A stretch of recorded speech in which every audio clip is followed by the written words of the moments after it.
교수님께서 너무 힘있고 명쾌하게 강의를 해주셔가지고 제가 조금 강의 경험이 없다 보니까 좀 위축되긴 하는데 최선을 다해서 한번 30분 동안 제 이야기를 한번 해보겠습니다. 저희는 이제 광주를 기반으로 활동하고 있고요. 건축사 사무소를 운영하고 있습니다. 아뜰리에 규모로 운영을 하고 있는데 건축 설계를 하는 과정에서 필연적으로 드러나는 경계라는 개념을 여러분들 많이 익숙하실 겁니다. 이 경계라는 게 뭐 안과 바뀔 수도 있고 상부 하부일 수도 있고 또 사람과 사람이 경계를 이야기도 하고 또 문화와 문화에서 오는 경계일 수도 있는데요. 이제 그 부분에 대한 어떤 탐구를 하면서 저희만의 다양한 해석을 하고 그것을 건축의 창작의 단서를 찾는 방식으로 하면서 저희만의 결과물을 좀 만들려고 하고 있고요. 저희가 만들어낸 결과물의 어떤 최종적인 느낌은 건축이 간결한 조형 속에서 깊이감 있는 공간을 만들기를 좀 추구하고 있습니다. 다양한 규모의 민간이라든지 공공 분야에서 저희 설계 작업을 이어가고 있고요. 제가 오늘 말씀드릴 프로젝트는 한 5가지 정도인데 이제 제가 멀게는 강원도 그리고 경상도 이렇게 광주 이렇게 여러 곳에서 설계를 하고 있습니다. 다만 이제 오늘 주제의 맥락에 맞춰서 제가 최근 몇 년 동안 광주에서 했던 프로젝트 위주로 설명을 드릴 것이고요. 아주 개별적인 주택이라는 공간 그리고 가장 일반적인 우리가 거리에서 흔히 볼 수 있는 소위 상가 그런 것들에 대한 생각들 그리고 좀 더 나아가서 공공건축물 까지 이제 흐름이 이어지는데요. 일관되는 생각도 있을 것이고 각각 프로젝트마다 배경이 다르다 보니까 거기에서 어떻게 단서를 찾아서 건축을 했는가 이런 것들을 좀 보시면 좋을 것 같습니다. 가장 먼저 설명드릴 집은 그 지산 돌집이라는 이름을 붙인 프로젝트입니다. 지산동에 위치를 하고 있고요. 땅 면적은 굉장히 좁습니다. 저희가 이제 가용 면적이라고 표현을 하면 전체 땅 면적이 20평이 안 되는 땅인데 아마 협소주택이라는 카테고리에 대해서 조금 익숙하실 겁니다. 굉장히 협소한 규모의 집을 짓는 프로젝트인데요. 이 프로젝트는 굉장히 작은 프로젝트지만 저희 회사에서 가장 많이 알려져 있는 프로젝트이기도 합니다. 지금 보시면은 이제 층수는 한 4층 정도 되는데 젊은 부부가 저한테 의뢰를 했던 프로젝트입니다. 30대의 젊은 부부였고 지금은 이제 아이가 태어나서 같이 살고 있는데요. 밑에 그 거칠게 발라져 있는 부분은 저희가 파주석이라고 국내에서 나오는 경기도 쪽에서 나오는 자연석입니다. 그리고 위에 있는 재료는 하얀색의 스토커를 배치를 했고요.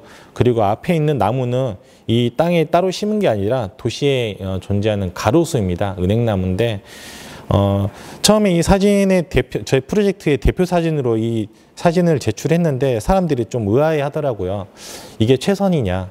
건물이 가려지는 사진을 왜 얼굴 사진으로 골랐냐라고 했을 때 저는 가장 자연스럽고 저희 생각을 잘 담아내는 사진이라고 생각해서 이 사진을 골랐습니다.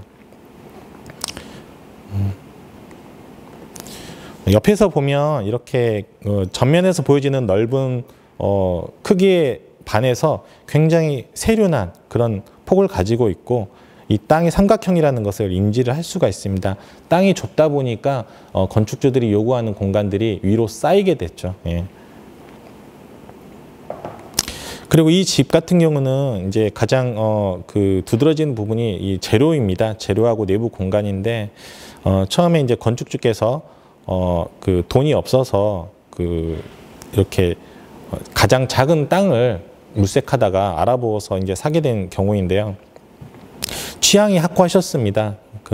여러 나라를 다니면서 자기들이 선호하는 것들을 이제 취향을 확고히 가지고 있었는데 그 중에서 이제 재료를 자연석을 좀 쓰고 싶다 그런 저한테 숙제를 주셨고 내부에서 여러 가지 이제 공간에 대한 쓰임들 이 부분은 이제 외식 사업에 종사하시는 분들인데 손님들이 놀러 왔을 때 집 안쪽까지 들이지 않으면서도 가까이 1층 같은데 공간을 따로 둬서 거기서 이제 메뉴도 개발하고 친구들이 오면 대접할 수 있는 공간이 필요하다 이런 것들을 요구를 하셨고 와이프는 이제 플로리스트를 준비하고 계셨는데 이제 햇볕 아래에서 야외에서 꽃을 좀 다듬을 수 있는 공간도 좀 필요하다. 그리고 나머지 뭐 주택에 부수되는 공간들을 좀 요구를 하셨었어요. 그래서 이제 설계를 했는데 굉장히 좁은 땅이다 보니까 어렵더라고요. 그래서 이제 많은 당혹감을 가지고 이제 작업을 진행을 했는데 어쨌든 저희가 만들어낸 집들은 굉장히 그 협소한 공간에서 여러 가지를 녹여내다 보니까 공간에 좀 임팩트를 줄 수 있는 그런 장치들 좀 마련하려고 노력했습니다. 그래서 첫 번째 이제 이 집에 들어섰을 때 가장 먼저 반겨주는 이 현관 공간입니다. 그래서 이거는 이제 저희가 도시와 집과의 경계에서 전이 공간으로서 제가 설계를 한 부분인데 마치 어떤 그 종교 그 공간에서 그 어떤 뭐랄까 그 의식을 치르는 공간처럼 좀 그 분위기를 좀 담아봤어요. 그래서 내가 집에 들어왔구나. 내가 이제 집에 내 완연한 공간에 들어왔구나라는 거 어떤 임팩트를 주기 위해서 이렇게 조금 무드를 만들어 봤고요. 들어가자마자 이렇게 수전이 있습니다. 그래서 손을 씻고 집에 들어가는 나의 세계로 들어가는 그런 경험을 할 수 있고 도로변에서는 이게 맥락이 도시에서 자연으로 가는 입구에 있는데 저는 이 집이 하나의 도시적인 관점에서 봤을 때 자연으로 들어가는 입구구나라는 어떤 시각적 지표가 되기를 바랬던 것 같습니다. 그래서 저층부에서 봤을 때 이런 돌의 마감들이 도드라지게 나타나면서 이 집에 살지 않는 그냥 도로를 거니는 보행자들이나 차를 타고 집 앞을 지나가시는 분들이 자연의 어떤 입구에 왔다라는 느낌을 좀 줄 수 있을 것 같다 해서 이렇게 돌을 적용을 해봤고요. 내부에 들어서면 굉장히 협소한 공간이지만 공간을 이렇게 조금 유연하게 배치를 해서 뭔가 구획되지 않고 오픈된 공간들이 집의 어떤 공간감을 많이 가져갈 수 있게 그래서 집이 좁은 대신에 볼륨이 큽니다. 그래서 공간이 넓게 느껴질 수 있게 이렇게 시각적인 처리라든지 볼륨을 설계를 이렇게 했고요. 소재 같은 경우는 이제 외부에서 나타나는 자연적인 소재들이 그 느낌을 연속해서 이어주기 위해서 내부에는 노출 콘크리트라든지 뭐 합판 마감을 그대로 사용을 해서 자연 소재로 마감을 했습니다. 그래서 조금 더 덜 인위적인 그런 공간을 만들려고 했고요.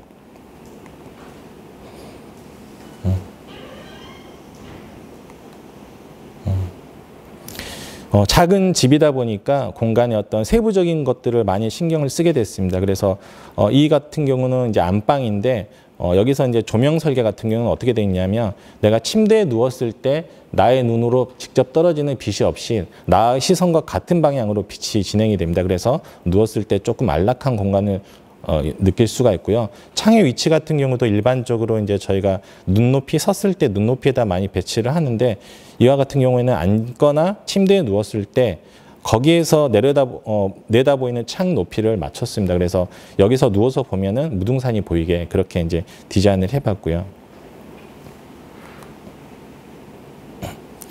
왼쪽의 사진 같은 경우는 이제 취미 공간인데 이를테면 이 부분은 취향이 확고해서 이런 그 픽처 프레임과 같은 형태의 창을 좀 요구를 했습니다. 그래서 여기서 이제 차도 마시고 영화도 볼 수 있는 공간인데 멀리 보이는 부분이 무등산입니다. 그리고 오른쪽 같은 경우는 이제 아이 방으로 쓸 공간인데 삼각형이다 보니까 이제 이 부분에 대해서 기성 가구를 놓을 수가 없었습니다. 기성 가구를 놓게 되면 이제 공간의 어떤 효율이 많이 떨어지다 보니까 저희가 이 집에서는 의자라든지 책장 그리고 그 옷장까지 다 디자인을 해서 저희가 붙박이장으로 설치를 했고요. 여기 들어가는 이제 기성 조명 같은 경우도 저희가 공간의 분위기에 맞춰서 이렇게 조금 특화된 디자인의 제품을 제안을 했습니다. 이렇게 상하부를 오르락 내리락 하면서도 외부의 경관을 받아들일 수 있게 배치를 했는데요. 이 집은 전면에서 보면 아시겠지만 저층부에서 상부로 갈수록 창이 커집니다. 그 이유는 저층부는 이제 도로와 맞닿아 있어서 시각적으로 이제 볼 수 있는 부분이 많이 한계가 있지만 위로 올라갈수록 주변 건물들의 높이를 극복해 나가면서 자연의 어떤 풍경을 유입할 수 있길 바라면서 이런 창의 배치를 의도적으로 저희가 배치를 했고요. 이 집의 이제 4층 부분인데 옥상으로 올라오면 그 삼각형의 가장 그 꼭지점, 양 꼭지점에서 반대쪽에서는 이제 시내가 보이고 또 그와 반대점에서는 자연이 보이는 풍경을 만들어낼 수 있도록 저희가 디자인을 했습니다. 그리고 저는 이렇게 집을 설계할 때 조금 신경 쓰는 부분이 그 집의 야경입니다. 내가 보고 만족감을 느낀다라는 개념이 아니라 가령 이 집에 사람이 사는 온기가 표현될 수 있는가 그런 고민을 많이 하는데요.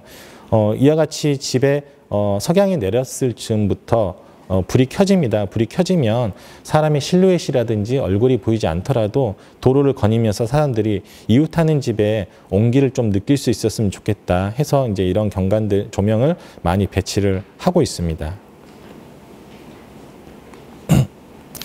예, 다음은 지금 동구에 울림동이라고 하는 중심사 이주단지가 있습니다. 그 이주단지에 최근에 설계를 했던 집인데요.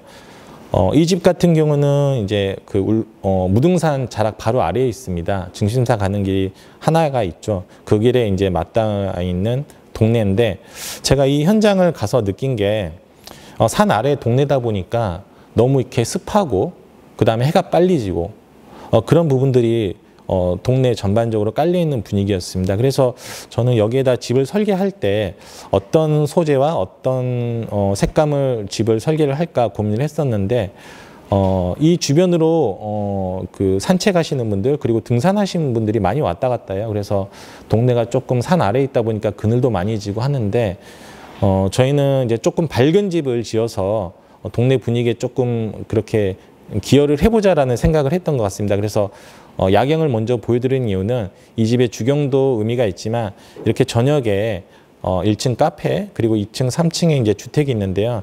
각 부분들에서 빛이 새어나오면서 도로를 밝게 비추는 그런 조금 공익적인 마을의 보행자들에게 기여할 수 있는 그런 집을 하나 만들어 보자라는 생각을 해서 이런 집을 설계를 했고요. 그 조형 같은 경우는 이제 여러 가지에서 제가 단서를 얻는 편인데 이 집의 오른쪽에 보여지는 부분은 지금 나무에 가려졌는데 지금 현재 나대지입니다. 그 나대지의 성격은 이 동네를 지구단위 계획을 할 때 유치원 부지로 설정이 돼 있었고요. 현재는 들어와 있지 않고요. 그 다음에 좌측에 보이는 집은 이 집보다 먼저 들어선 상가주택인데요. 어떤 그 조형적인 고민을 할 때 이런 생각을 해봤습니다. 그 왼쪽에 먼저 들어와 있는 집에 유독 도드라져 보이는 그 박스가 있는데 그 부분을 조금 더 확장시켜서 일종의 이제 제가 요소를 차용을 한 거죠. 저희 집에 적용을 했습니다. 그러다 보니까 저희 집에서 이런 그 박스가 쌓여 있는 듯한 느낌들이 조금 더 도드라지게 더 확장된 개념으로 표현이 됐고 이렇게 한 이유는 추후에 이제 유치원이 만약에 들어선다라고 하면 이렇게 분절된 스케일을 활용한 그런 그 아기자기한 집이 좀 들어올 가능성이 높지 않을까. 그래서 왼쪽에서부터 시작된 어떤 이 조형의 흐름이 저희 집을 지나서 유치원까지 이어질 수 있으면 이게 개별적인 집으로서 존재하는 게 아니라 조금 더 개별적이지만 뭔가 연속된 리듬감을 가지고 하나의 좀 의미 있는 부분이 되지 않을까 그런 고민을 좀 해서 이렇게 제안을 해봤고요. 1층 같은 경우는 이제 이 집주인이 직접 운영하시는 카페 공간이 있습니다. 이분이 이제 사모님께서 운영을 하시는데 그동안 많이 사업체를 하시다가 이제 이 집을 지으면서 최종 종착지로 마지막 자기 사업을 한번 해보겠다 해서 동네 주민들과 좀 소통할 수 있는 이런 상호 공간을 계획을 하셨는데 이제 여기서 이제 저희가 설계적으로 반영한 부분은 이게 지금 계곡 옆집이라고 제가 이름을 붙였는데 앞에 계곡이 흐릅니다. 오른쪽에 이제 너머에 보이는 그 나무 아래쪽에 계곡이 있고요. 그 다음에 그 사이에 카페가 있고 카페 왼쪽에 있는 구간이 바로 그 옆집하고 맞닿아 있는 경계인데 보통 이제 저희가 일조권이라고 건축물을 북쪽에서 띄어야 되는 그런 거리에 대한 기준이 있습니다. 그 공간을 활용해 보자라는 생각을 하다가 그 경계에다가 대나무 숲을 좀 조성을 했어요. 그래서 전면에 그 계곡과 그 가로변 숲에서 오는 산자락에서 오는 녹지의 흐름을 이 집을 관통시켜서 이 경계면까지 확장시키면 어떨까. 그리고 이제 지금 반자 공간에 이제 올리브 그린으로 이제 색조가 더해졌는데 어떻게 보면 이제 시각적으로 반자와 벽체에 이런 녹음의 흐름이 이어질 수 있도록 그렇게 한 연출을 해본 것입니다. 그리고 이 1층 공간에서 굉장히 도드라지게 나타내는 이 중정이라는 요소가 있는데요. 이 집의 프로그램은 1층과 2, 3층의 성격이 다르다 보니까 사실은 굉장히 개별적으로 운영이 되는 부분이지만 건축주는 한 명이고 그러다 보니까 여기를 완전하게 나누기보다는 1층의 어떤 중정까지 빛이 들어오는 상부 보이드를 만들어서 뭔가 환경적으로 연결되는 느낌을 조금 주고 싶었습니다. 사실은 주택에서 옥상에서 올라가다 보면 카페에서 소음들이 이렇게 살짝 올라오는데 이제 그런 것들도 뭔가 이 공간을 채우는 그런 기분 좋은 사운드라고 생각하고 이렇게 거주를 하고 계시고요. 사람들이 굉장히 좋아하는 요소가 아닐까 싶습니다. 1층. 그리고 2층으로 올라오면 이제부터 주거 공간이 시작되다 보니까 여기서는 앞에 도로에서부터 이제 보행자들이 있다 보니 주거가 위로 올라왔는데 그 계곡 발코니가 있습니다. 발코니를 나가면 계곡에서 물이 흐르는 소리도 들리고 거실에서 이렇게 녹음의 풍경을 즐길 수도 있고요. 보행자들로부터 프라이버시를 지킬 수 있는 이런 그 주택 공간이 만들어집니다.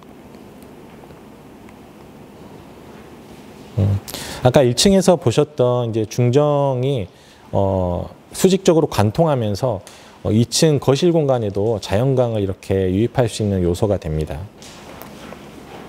그리고 옥상으로 올라오면 마찬가지로 이렇게 멀리 무등산이 공교롭게 첫 번째 집도 그렇지만 이 집도 같은 동구에 위치합니다. 그래서 무등산 정상이 내다보이는 그런 풍경을 가지고 있는데 다분히 이분은 그런 경관에 대한 어떤 것들을 누리고자 이 위치를 선정하셨기 때문에 저희도 설계에서 굉장히 중요하게 반영을 해서 뭔가 조망 요소로 활용할 수 있도록 집을 설계를 했고요. 저녁에는 이렇게 동네를 좀 바뀔 수 있는 그런 그 경관을 만들어내고 있습니다.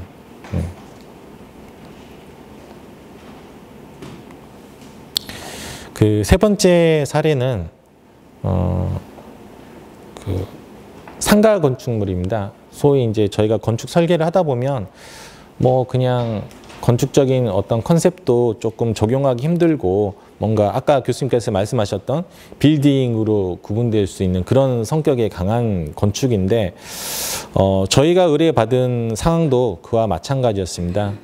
마찬가지였고 위치는 이제 화정동 힐스테이트라는 대단지 아파트 사거리에 위치하고 거기 사거리에서 광덕고 쪽으로 올라가는 그 길목에 있는데 사실 예전에 아파트가 들어서기 전하고는 지금은 많이 상황이 바뀌었죠. 주변에 어떤 상가 건축물들도 많이 이제 새로 지어지고 뭔가 혼성된 그런 옛것과 새것의 혼성된 풍경을 가지고 있었는데 저희가 건물을 짓기 전에는 이 오른쪽에 있는 분식집하고 같은 그런 분위기였습니다.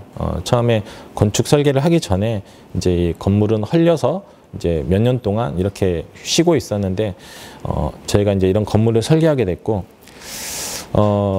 그 일반적인 상가 건축을 설계를 하면서 어떻게 건축가가 의미 있는 지점을 반영할 수 있을까 고민을 많이 했는데 저희는 그 도시라는 곳이 굉장히 이제 과밀하게 뭔가 과잉된 방식으로 뭔가 채워져만 가고 무질서해지는 공간이라고 생각을 했어요. 그래서 그 이유는 상업 건축들이 주를 이루고 그 상업 건축은 각각의 어떤 그 세입자들이 자기 공간을 표현하기 위해서 간판이라는 요소를 적극적으로 활용합니다. 크고 화려하고 자극적으로. 그래서 저희는 그렇게 설계를 하는 게 맞는 것이냐, 뭔가 더 무질서를 우리가 따라가기보다는 좀 더 도시라는 공간 안에서 간결한 표현 그리고 질서 그리고 반복되는 단순한 조형으로도 힘 있는 자기 표현을 할 수 있지 않을까, 그런 것들을 좀 실현하고 싶었고요. 그래서 저희가 건물을 설계할 때 최초에 이제 간판이 매달리는 것까지 좀 염두를 해두면서 설계를 제안했는데 지금 보시면은 이제 이 건축물에 세입자가 들어오기 전에 준공 촬영을 했지만 건축물 그 각 부분별로 그 헤드 부분에 이런 그 간판이 들어갈 수 있는 위치가 마킹이 되어 있는 걸 보실 수가 있습니다. 이것은 이제 저희가 간판이 들어가는 볼륨이라든지 위치라든지 방식들을 조금 어느 정도 제어해서 이 건축물에 모든 세입자가 들어가고 자기 표현을 하는 과정에서도 최초의 어떤 조형 원리를 잃지 않았으면 좋겠다. 그리고 10년, 20년이 지나도 이 건축물이 가지고 있던 최초의 얼굴들이 조금 질서 있게 지켜졌으면 좋겠다. 그리고 이런 것들이 주변에 다른 상업 건축에 들어왔을 때 이런 방식도 통하는구나라는 영감을 조금 전달하고 싶었습니다. 그런 저희 의지가 있었고, 사실은 이제 이 건축물은 상가 건축이지만 저희가 최초에 제안했던 거는 조금 더 무모한 도전적인 생각이 있었습니다. 이 건축물은 그 전면과 후면이 높이 차가 있는데 점진적으로 1층에서부터 4층 옥상까지 그 코어 시스템이 아니라 외부에서 보행 접근이 가능한 그 흐르는 계단을 제가 설계를 했습니다. 그리고 그 계단들은 각 층별로 가지고 있는 이 데크 공간이 보이시죠?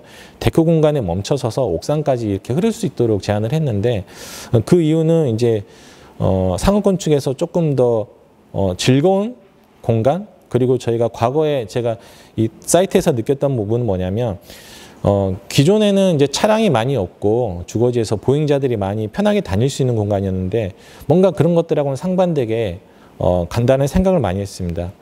차 위주의 도시가 됐고 보행자들이 갈 곳이 없고 상업 공간은 내가 돈을 내야만이 서비스를 받을 수 있는 공간이라 생각을 했는데, 이 옥상 공간과 층별 데크 공간을 주변 주민들에게 개방을 한다면 굉장히 건물의 아이덴티티가 좀 뭔가 의미 있게 형성되지 않을까. 그래서 옥상까지 이렇게 보행자들이 자연스럽게 흐를 수 있는 공간을 제공을 하고, 그 옥상 공간은 사실은 저희가 생각했을 때는 도시에서는 새로운 파사드라고 생각했거든요. 왜냐하면 주변에 있는 아파트들이 지금 뭐 20층, 30층 가까이 되는데 위에서 내려다 보이는 게 이 건물의 전면 벽이 아니라 사실은 옥상이라는 생각을 했습니다. 그래서 옥상에 그런 저희의 어떤 굉장히 많은 상상력들을 가미해서 공간을 만들었는데, 사실은 이제 현실적인 유지관리라든지 이런 부분들 때문에 이런 안으로 최종 결정이 됐고, 그래도 이제 살아있는 것들은 최초의 조형 원리와 그 다음에 층별 데크 공간들을 전면에 과감하게 둔다는 이런 것들을 조금 살려서 저희가 건축을 진행할 수 있었습니다. 그래서 보시면은 수직선과 수평선, 그리고 그 사이에 들어가 있는 대각선, 단순한 조형 원리로 이 건축물을 디자인했고요.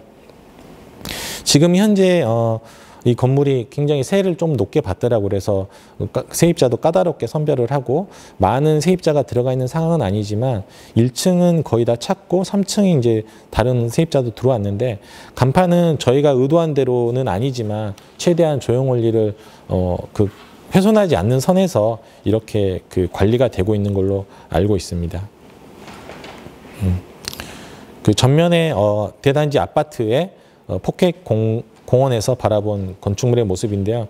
저희가 이제 건축물이라는 게 뭐 차를 타고 가거나 아니면 보도를 거니면서 바라보는 얼굴도 있지만, 그 맞은편에 넓은 그 오픈 스페이스에서 바라보여지는 이런 모습도 있다라는 걸 좀 보여주고 싶었고요.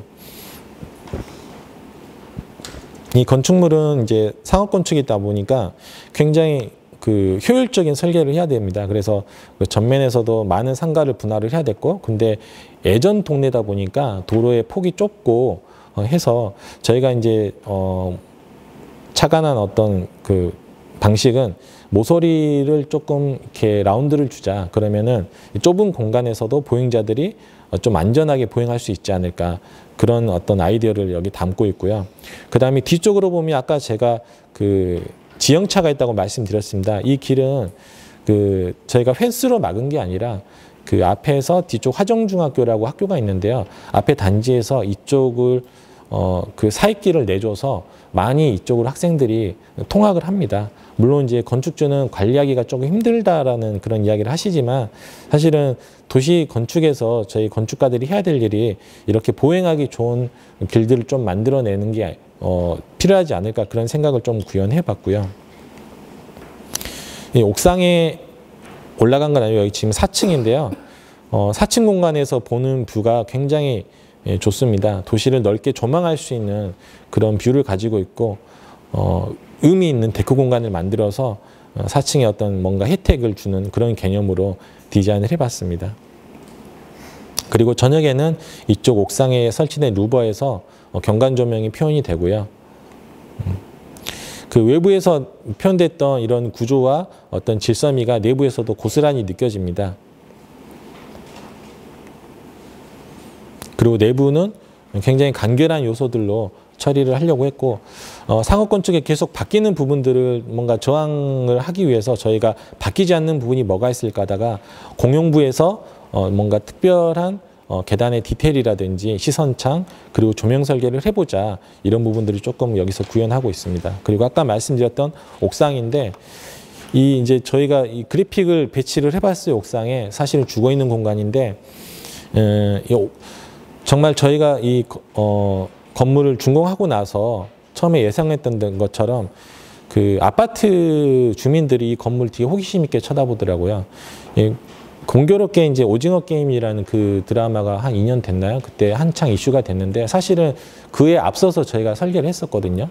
근데 제가 뭐 간접적으로 영향을 어떻게 받았는지 모르겠지만 이런 그래픽을 처음에 설계할 때 제안을 했습니다. 왜냐하면 분명히 건물은 옥상이 내려다 보이는 공간이 될 것이다 라고 해서 이제 그래픽을 제안했을 때 건축주가 되게 흔쾌히 받아주셨고 사실은 이 서 있는 공간은 제가 이제 루피스라고 사실은 옥탑 공간을 조금 그 작은 사무소 개념으로 쓸 수 있도록 데크라든지 이런 것들을 연계해서 제안을 했었습니다. 그래서 이제 굉장히 호응을 해주셨고 실제로 이 건물을 준공하고 나서 처음에 시건이 명확하지 않을 때 그 학생들이 많이 여기 옥상으로 올라왔다고 합니다. 그래서 어떻게 그렇게 됐을까요? 그랬더니 이제 모르겠다고 이제 말씀하시는데 제 생각엔 아마 이 아파트 옥상에서 이 건축물을 내려다본 학생이 있었던 것 같아요. 그래서 자기들이 여기서 놀 궁리를 하고 무단으로 이렇게 들어온 거죠. 그래서 사실은 굉장히 위험한데 저는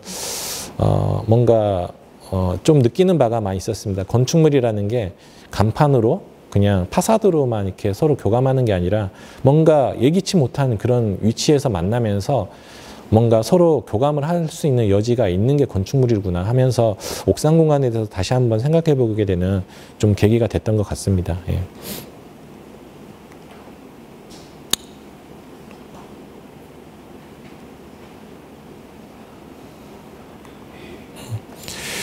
제가 이제 가장 좋아하는 또 건축물의 야경인데요.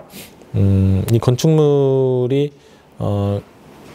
강도구 방면으로는 사실은 그 새로운 건축물이 없어서 거의 보행자가 많이 없었거든요. 근데 여기 현재 이제 빵집이 들어와 있는데 그 빵집이 광주에서 매출 2위랍니다. 그 프랜차이즈 브랜드인데 1위가 어디냐면 유스케어 쪽이 1위라고 합니다. 그러니까 실질적으로 일반 상업가로에서 가장 장사가 잘 되는 빵집이 들어와 있는 거죠, 1층에. 그래서 저는 굉장히 느끼는 게 많았는데 뭔가 건축물이 하나 들어옴으로써 경관이 바뀌고 뭔가 보행자들의 동선이 바뀌고 이쪽으로는 이제 사람들이 굉장히 많이 거니는 환경이 됐고요. 그리고 예, 실제로 여기 이제 건물주가 여기 1층에 본인이 세입을 해서 이제 장사를 하시는데 많이 유동인구가 바뀌었다라는 그런 평가를 받고 계신답니다. 그래서 건축물에 하나가 들어섬으로써 주변이 이렇게 영향을 많이 받는구라는 거를 제가 조금 간접적으로, 직접적으로 좀 느끼는 계기가 됐던 것 같고요. 아마 이런 경관조명이라든지 건축에 표현된 부분들이 좀 영향을 끼치지 않았을까 그런 생각을 좀 해봤습니다. 이제 이거는 저희가 이제 그 발주 방식 중에서 제안 공모라는 발주 방식으로 발주가 됐고 저희가 공모를 해서 당선이 됐는데 뭔가 완성된 설계안을 제안한 경우가 아니다 보니까 이제 최종적으로 지금 뭔가 이게 얼굴입니다라고 보여드릴 수 있는 부분은 없습니다. 다만 이제 이 건축물이 들어선 위치와 그 맥락의 의미와 저희가 여기에 제안했던 생각들이 조금 의미가 있는 것 같아서 이제 설명하고자 했습니다. 그 충장로 지금 5가 4가 쪽에 위치하는 건축물인데요. 현재 이제 강주 원도심이라고 불리는 충장로 금남로가 이제 도심 공동화 현상을 겪고 있지 않습니까? 이제 그런 맥락에서 이제 시나 구에서 여러 가지 사업을 통해서 활성화를 도모하려고 하는데 이제 그 광주 원도심의 충장로에 위치한 이 사이트는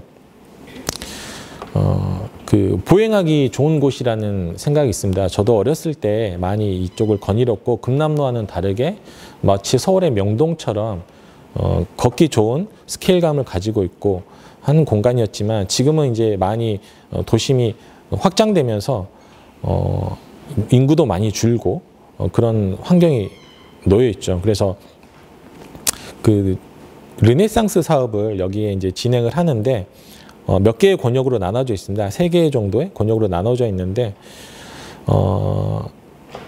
그 권역에서 굉장히 중요한 가능성 있는 그런 어떤 결절점에 위치하는 공공건축물입니다. 여기서 문화시설을 배치를 해서 뭔가 지역 축제라든지 이런 것들에 대해서 연계를 해서 전시관으로도 활용할 수 있고 다양한 어떤 공공행사를 좀 유치할 수 있는 그런 공공건축물인데요. 앞서 상가하고는 다른 점은 누구라도 접근할 수 있는 공간이라는 점이 조금 다를 것 같습니다. 그래서 여기에는 이제 과거의 충장로, 금남로의 어떤 기억을 좀 담아내서 소위 요즘 많이 그 유행하는 뉴트로라는 개념을 조금 적용을 하길 발주시에서 원했고, 그 다음에 그 시절에 흥했던 문화들, 뭐 이렇게 뭐 오락실 문화라든지 뭐 이런 것들을 좀 여기서 프로그램으로 녹여내길 바랬습니다. 그래서 제가 생각했을 때 충장로는 차 위주라기보다는 보행 위주로 만들어지는 공간인데 여기서 저희가 제시했던 방식은 그 공공성을 조금 더 강화하고 그 다음에 연결성, 인근의 한옥의 거리라고 있습니다. 한복의 거리라고 있습니다. 그 한복의 거리에서 굉장히 지근거리였는데 거기에서 유동인구를 좀 끌어들일 수 있는, 그리고 축제가 이어졌을 때 지원할 수 있는 그런 기능들, 이런 것들을 통해서 공공성에 기여하고, 그 다음에 뉴트로 아까 말씀드렸던, 그리고 주변 보행자들과 상호작용할 수 있는 이런 요소들을 조금 프로젝트 제안 방향으로 생각했고,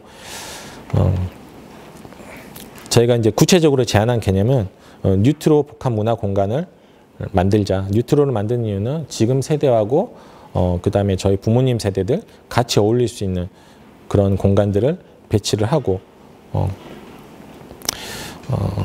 그 다음에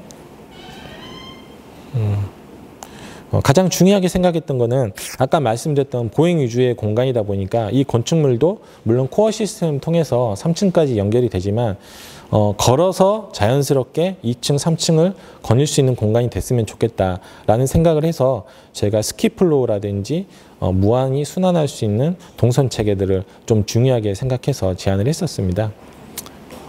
그러한 생각들을 모아서 만들어 본 이 건축물의 개념도 부분인데요. 공간이 좁다 보니까 이 공간을 뭔가 일방향으로 가는 게 아니라 여러 방식으로 어프로치를 할 수 있고 순환하고 끝이 없이 이동할 수 있는 그런 공간을 제안을 했었고요. 지금은 이제 이 단계에서 조금 조정된 안을 이제 만들고 있는데 저희가 3층에서 만들어낸 옥상 공간이 조금 특별한 것 같습니다. 그 옥상 공간에 올라와서 다시 야외로 나가는 듯한 그런 느낌을 좀 줄 수 있는 공간을 마련을 했고요. 이제 그 이미지 컷 중에 하나인데 이게 보시는 부분이 이제 3층입니다. 우리가 보통 마당이라고 하면 1층에 많이 배치가 되는데 1층은 이제 많은 보행 인구, 그 다음에 차량들이 다니다 보니까 거꾸로 거기서 뭔가 떨어져 있는 3층 공간에서 조금 재밌는 공간을 만들려고 이런 요소를 도입해 봤고요. 마당이 나오고 거기에 어떤 프로그램들이 분절되면서 수공간이 흐르고 이런 것들이 시각적인 매체를 통해서 1층까지 뭐 연결되고 이러면서 뭔가 요소들이 순환하는 그런 공간들의 개념을 구현해 보려고 노력을 했습니다. 예.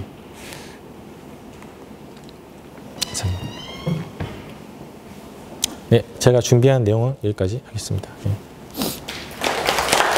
지금 들으신 것이 이제 광주에서 가장 핫한 건축가가 어떤 고민을 하고 있고 그 속에서 건축가들이 도대체 어떤 생각을 하면서 살고 있는지 날것의 언어로 들으셨고요. 그가 지은 건축물들이 어떻게 있는지를 한번 보셨습니다. 제가 강의를 마치기에 앞서서 2명의 건축가를 소개하려고 합니다. 포르투갈의 건축가인데요. 알바로 시자라고 합니다. 오른쪽에 있는 2개 사진이 파주에 있는 미메시스 미술관입니다. 밖이 저렇게 생겼고 안이 이렇게 생겼습니다.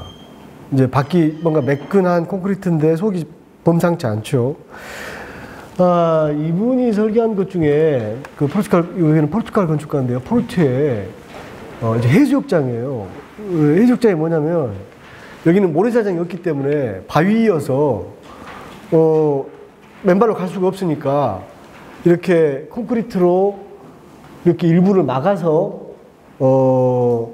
해수욕장 할 수 있게 만들어낸 거예요. 이게 저는 이 시자가 특별하게 아이디어를 낸 건 줄 알았는데 예전에 한번 윤식당인가에서 윤여정 윤식당에서 박서준이가 나가서 수영을 하는데 거기 뭐냐면 대서양 옆에 섬이었었거든요.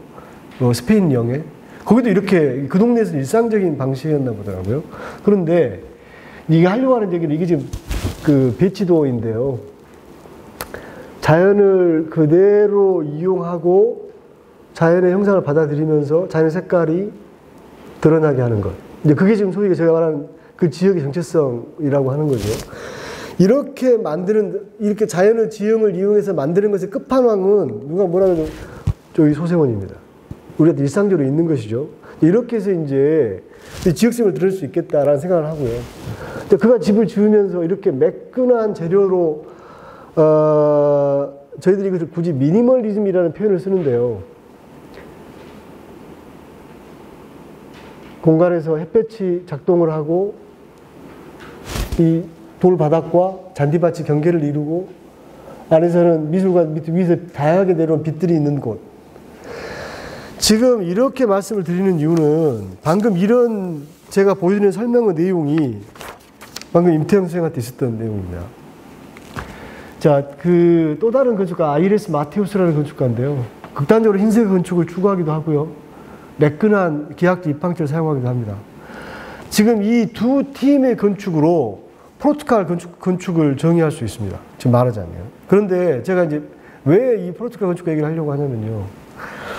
아까 제가 정체성의 문제가 일종의 그 열등감이고 강박이다라고 말씀드렸었는데 거기에 크리티컬 리저널리즘, 지역주의라는 말을 미국 사람이 만들어내고 케네스 프램프턴이라는 이론가 만들어내고 그 비판적 지역주의, 자기의 특성을 유지하는데 그것이 보편적으로 세계적으로 통하는 것에 관한 것이 성공 사례로 안도 다다오를 듭니다. 안도 다다오 지금 여러분 제주도의 본태 미술관 가보셨죠? 우리가 지금 여러 선전에 나오기도 하고 안도 다다오 지금 여러 개 짓기도 합니다. 안도 다다오는 사실은 그 크리티컬 리저널리즘이라는 명명하게 된 가장 대표적 건축가이고 사실 그 케네스 프램프턴이라는 세계적으로 가장 유명한 이론가가 픽업하고 띄워져서 유명해진 사람입니다. 자, 그런데 제가 다시 한번 봐드리면 너는 일본적이야 라고 말하는 것이 되게 그 사람한테 강점인 것 같지만 그 사람을 묶는 것이다. 한계가. 그냥 보편적인 내가 세계 속의 시민한 인간으로서 하면 되는 거지. 내가 왜 일본성에 묶여야지? 라고 하는 것인데 그러면 이 포르투갈 건축가들이 취하는 방법은 뭐냐면요. 그냥 그 물질 자체에 집중하는 거예요. 재료가 어떻게 돼 있고 창문이 어떻게 돼 있고 빛이 어떻게 들어오지? 라고 집중하는 거예요. 이게 건물이 단면도라고 합니다. 여러분 이 건물 옆에서 이렇게 자른 건데요. 앞에서 보면 창문이 하나 둘 셋 넷 묘하게 뚫려 있는데 저 위에 창문이 여기입니다.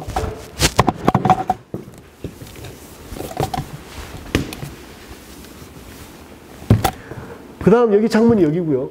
근데 뒤에가 묘하게 벽이 길게 뚫어져서 빛이 들어오게 돼 있는 거죠. 벽이 됐으니까. 자, 그냥 이러면 이 건물은 그 속이 되게 빛이 오묘할 것 같지 않으세요? 이 건축가는 이런 공간도 만들어냅니다. 제가 최근에 찍은 사진인데요. 미술관을 이렇게 지어놨습니다. 제가 마지막 사진으로 하려고 하는 건 뭐냐면 이게 뭐냐면 미술관이 도로를 사이에 두고 연결되어 있습니다. 그러니까 여기는 사람이 다니는 길인데 길을 길인데 그 재료를 붉은색 대리석으로 붙여가지고 옆에서 이런 길로 만든 건물처럼 연결돼서 만들어 놓은 거죠. 그리고 안에 들어간 실내의 모습입니다. 제가 요거를 굳이 구분하자면 이 건축을 촉각적이라고 말해 보겠습니다. 건물을 눈으로 보는 것이 아니라 눈으로 보는 게 내가 거기 들어가서 발바닥이 그 바닥에 닿았을 때 그 빛이 벽에 떨어져서 나에게 온기를 전달할 때 내가 그 전체 느낌적인 느낌으로 그 공간을 파악하게 하는 것, 그것이 멋져 보이게 느끼는 것, 이게 촉각적 건축이라고 하는데 저는 임태영 선생이 거기에 답하는 건축가라고 생각합니다. 저희 둘이 원래부터 길게 아는 사이였는데 실은 둘이 오늘 처음으로 얘기를 길게 나눴습니다. 짜고 치는 것이 아니라는 걸 미리 말씀드리고요. 그러면 상대적으로 앞에 말씀드렸던 1975년에 건축가 이명배 제 선생님께서는 계속 고뇌의 연속인 거죠. 돈은 없고 하시고 싶은 것은 있고 현실을 계속 부딪혀서 겨우겨우 만들어낸 그 현실, 앞에는 기둥을 썼지만 뒤에는 그 어설픈 벽돌로 만들어진, 점점 이제 좋아졌습니다. 점점 좋아져서 이제 우리 임태영 선생이 다른 열등감 없이, 강박증 없이 그냥 자기가 하고 싶은 이야기 건축을 꾸준히 하게 되고 그 안에 재료가 만나고 빛이 만나는 집들을 지어가서 성공하고, 여기 있는 제 학생들이 10년 후에 또 집을 지어서 그런 집을 하게 되면 결국 그것들이 모이면 그걸 우리가 광주의 건축이라고 할 수 있게 되지 않을까. 그리고 그때 되면 저희가 진짜 광주라면 할 필요 없이 내가 그냥 하다 보니까 광주에 건축하는 거지 어디 가서도 경쟁력 있는 사람들이 되고 광주가 그런 도시가 되기를 바랍니다. 예, 강의 마치겠습니다.